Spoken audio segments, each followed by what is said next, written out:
I remember growing up, I would always yell at the TV screen, pointing at that huge triangle thing in front of the firearms the US troops were shooting. As sad as it sounds, I had no clue what the soldiers were shooting at the time, let alone what I thought was a cowbell nailed to the end of the barrel. This was typical for your average 8-year-old who thinks every single gun you see on TV is an AK-47. All I knew was that every time the movie scene would go from the enemies running down the minefield, then bounce right back to the part where you would see a big ball of fire coming out of the nose of a 20-inch M16 rifle, I couldn't help but to acknowledge the obnoxiously huge A2 front signpost. At the time I didn't understand why it was there, or to be frank, why it even looked like that.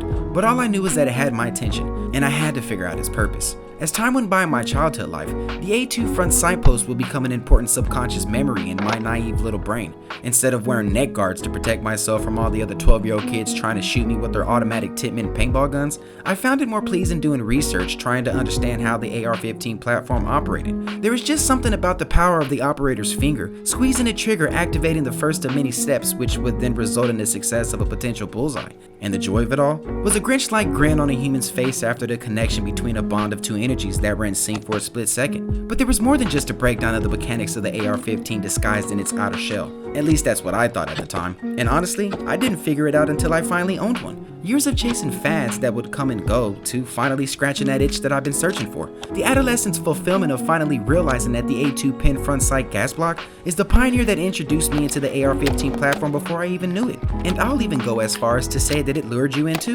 The smartest marketing scheme in the firearm industry that was embedded subconsciously in your 18-year-old little brains before you can even learn to build uppers and lower receivers in your mom's basement. Let's face it, before building speed guns and installing Geisley GS2 triggers was a thing, everyone wanted a piece of the 9-inch quad rail because it matched well with their 4140 steel 3.5-inch pin sight post. But it's been forgotten, and it's time we start recognizing its righteousness again.